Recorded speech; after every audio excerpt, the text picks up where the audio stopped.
Good morning student. आज हम पढ़ेंगे क्लास 10th का मैथमेटिक्स चैप्टर 3 जिसका एक्सरसाइज 3.5 का क्वेश्चन नंबर हम लोग 4 करने वाले हैं। ठीक है, क्वेश्चन नंबर 4 करने वाले हैं।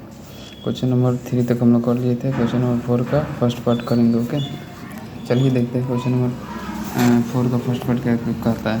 निम्न समस्याओं में रैखिक समीकरण के युग्म बनाइए और उनके हल यदि उनका अस्तित्व हो तो किसी बीजीय व्यंजक विधि से कीजिए। पहले इसका क्या करना है, अस्तित्व करना है। किसी भी बीजीय व्यंजक यानी कि प्रतिस्थापन, विलोपन और तीसरा क्या होता है, बीजगणित विधि। तीनों में से किसी भी विधि से बना देना है। इसको पहले चेक करना, ठीक है। ओके, तो क्या करते हैं, इसको हम लोग सॉल्व करते हैं। चलिए कॉपी पे देखते हैं। किसी कारणवश वीडियो नहीं आ रही थी, अब ऐसा दिक्कत नहीं होगा और डेली वीडियो आएगी। ओके, चलिए देखिए, क्लास 10th है, मैथमेटिक्स है, चैप्टर 3 जिसका एक्सरसाइज 3.5 का क्वेश्चन नंबर 4 है। निम्न समस्याओं में रैखिक समीकरण के युग्म को बनाइए और उनके हल यदि उनका अस्तित्व हो तो किसी बीजीय गणितीय विधि से ज्ञात कीजिए। ओके, इसको क्या करना है, पहले समस्या को हल कर देना है। यदि उसका अस्तित्व होगा तो हम करना है गणितीय विधि से, बीजीय विधि से बना देना। ठीक है, तीनों से प्रतिस्थापन, विलोपन या बजरमूल विधि से। क्वेश्चन नंबर फर्स्ट है, चौथा का फर्स्ट है। एक छात्रावास के मासिक व्यय का एक भाग नियत है तथा शेष इस पर निर्भर करता है कि छात्र ने कितने दिन भोजन लिया। देखो, एक भाग नियत है और दूसरा क्या है, तो भोजन कितना करता है उसका, यानी कि नियत भाग को क्या मान लेंगे x और भोजन का मान को क्या मान लेंगे y। चलो आगे बढ़ते हैं। करता है कि छात्र ने कितने दिन तक भोजन लिया। जब एक विद्यार्थी ए को 20 दिन भोजन करता है, 20 दिन भोजन करता है, ठीक है, तो 1000 रुपये छात्रावास व्यय के लिए अदा करता है, यानी कि 20 दिन खाना खाता है तो कितना देता है, 1000 रुपये। इसमें व्यय भी है, ठीक है, अदा करने पड़ते हैं। जबकि एक छात्रावास बी को जो 26 दिन के लिए भोजन करता है, छात्रावास के व्यय के लिए 1080 रुपये अदा करने पड़ते हैं। नियत व्यय और प्रतिदिन के भोजन का मूल्य ज्ञात कीजिए। चलिए इसमें क्या करना होगा, 2 पार्ट होगा, ठीक है। ए नाम का एक आदमी है, बी नाम का एक आदमी है। ए नाम का आदमी 1000 रुपये देता है कब, जिसका व्यय और भोजन कितना 20 दिन करता है तो 1000 देता है। और बी आदमी का नाम है, उसका भी व्यय है, उसका भी भोजन है, तो व्यय और भोजन 26 दिन करता है और व्यय को मिलाकर कितना देता है, 1080। 1000 कितना देता है, 80 नहीं, 1000 कितना देता है, 80। देखिए यहाँ पे 1080। ओके, चलिए अब इसको हम लोग सॉल्व करते हैं। चलिए हल करते हैं। इसमें 2 है, ए छात्रावास से बी छात्रावास से। पहले मान लेंगे क्या, माना कि नियत व्यय कितना है, 100 रुपये तथा क्या है दूसरे दिन नियत व्यय और प्रतिदिन के भोजन का क्या मूल्य ज्ञात करनी है। नियत व्यय का हो गया 100 या प्रतिदिन भोजन के लिए मूल्य क्या होता था, प्रतिदिन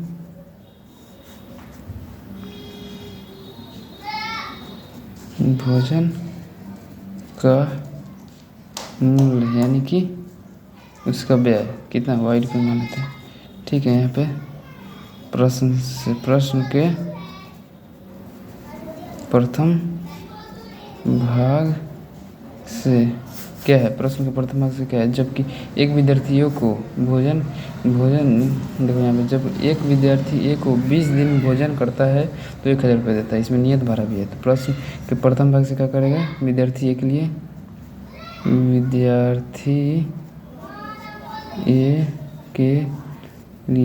ठीक है। फर्स्ट क्या करता है, व्यय क्या है, 100, ठीक है। कितना दिन भोजन करता है, 20 दिन भोजन करता है, 20 बाई टोटल कितना रुपये देता है, 1000 रुपये देता है। इस समीकरण को मान लेंगे 1। ओके, अब करेंगे प्रश्न के दूसरे भाग से। प्रश्न के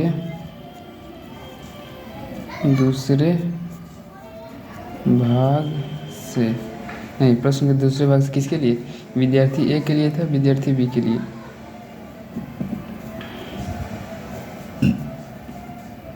बी के लिए नहीं, विद्यार्थी बी के लिए हो गया। विद्यार्थी बी के लिए क्या करना चाहिए, देखते हैं हम लोग।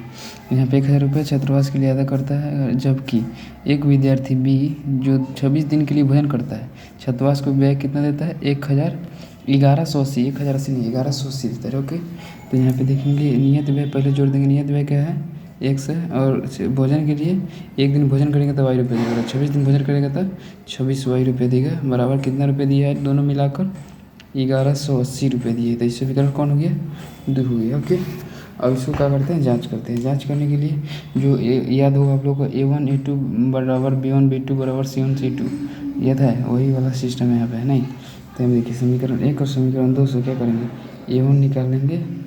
A1 बराबर क्या हो जाएगा यहाँ पे देखिए समीकरण 1 से A1 निकलता है B1 C1 ठीक है, समीकरण 2 से A2 B2 C2 A2 B2 C2 ठीक है। तो A1 के लिए यहाँ पे देखिए A1 यानी कि 1 के साथ कुछ भी नहीं यानी कि 1 है। A1 कितना हो गया 1 हो गया।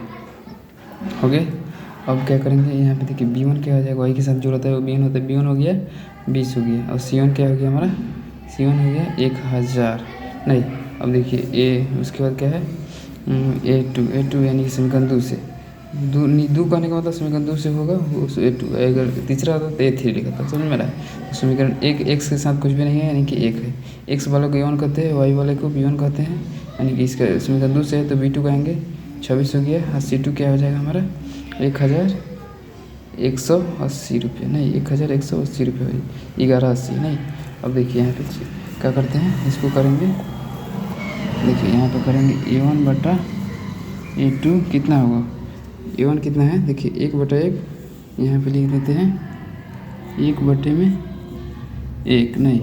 उसके बाद B1 बटा B2 देखिए यहाँ पे B1 बटा B2 क्या है B1 बटा B2 क्या है 20/26 यहाँ देखिए 20/26 और यहाँ देखिए C2 कितना था C1 कितना था 1000 था और C2 कितना था 1180 था।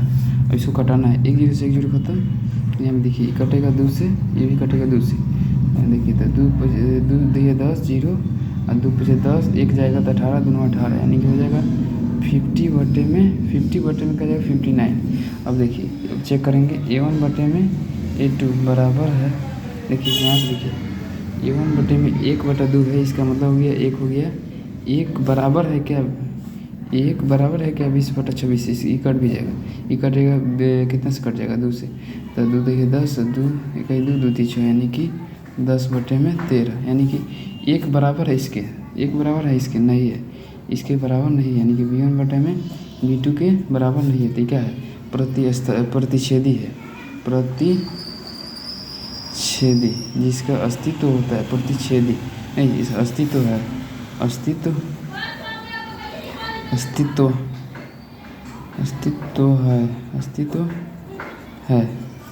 तो इसको क्या करेंगे हल करेंगे किस विधि से, कोई भी विधि अपना सकते हैं। आप कौन विधि अपनाते हैं यहाँ पे विलोपन विधि अपनाना बहुत आसान होगा नहीं, तो यहाँ पे लिख देते हैं विलोपन विधि से हल करने पर देखिए विलोपन विधि से हल करना है अंडरलाइन कर देना है क्योंकि मेन हेडिंग यही है।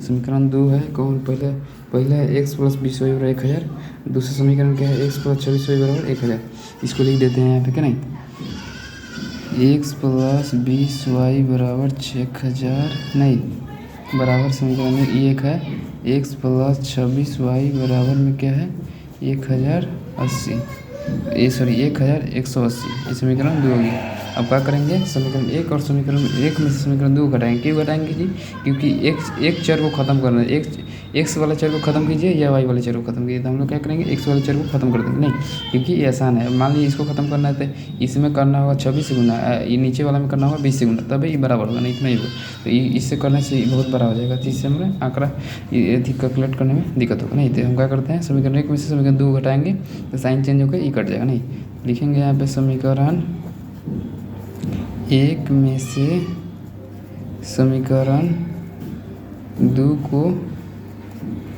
घटाने पर चल घटाते हैं x + 20y बराबर हो गया 1000 नहीं, और दूसरा समीकरण x + 26y बराबर हो गया आपका 1180। अब घटाएंगे तो साइन चेंज होगा, यहाँ पे कुछ भी नहीं है प्लस से प्लस ये माइनस हो गया, प्लस है तो माइनस हो गया, यहाँ भी कुछ भी नहीं देंगे माइनस कर दिया, देखिए इधर से कटाते हैं तो ये प्लस वाला ये माइनस वाला खत्म।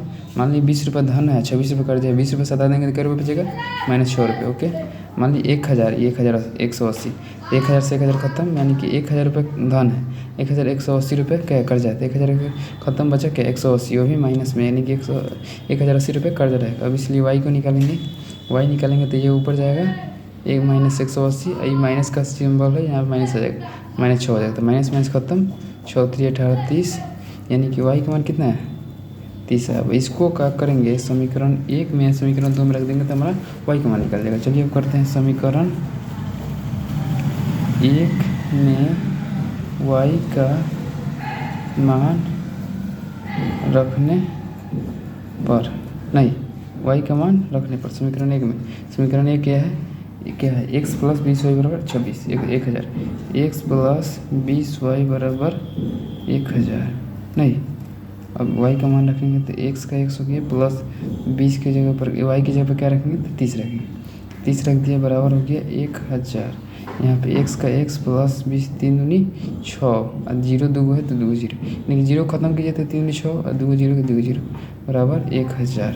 अब देखिए x को यहीं पे रह देते हैं और 6000 को उस साइड भेजेंगे क्योंकि अंक है 1000, यहाँ 1000 सही लिखा गया, 1000 में से अगर 600 को उस साइड भेजेंगे तो कितना होगा, उधर जाके माइनस हो जाएगा, यानी कि 600, यानी कि x का मान कितना है जी 400 रुपया, नहीं तो हम यहाँ पे हमारा आंसर हो जाएगा, आंसर क्या हो जाएगा जी, यहाँ पे आंसर लिख रहे हैं, अब मेरे पास जगह नहीं है इसलिए। देखिए यहाँ पे हम लोग माने देखे थे, माना कि नियत व्यय ₹1 तथा प्रतिदिन भोजन का मूल्य ₹y, वो निकालना भी यही था, नियत व्यय और प्रतिदिन भोजन का मूल्य, नहीं यही निकालना था, यानी कि x y का मान निकालना था।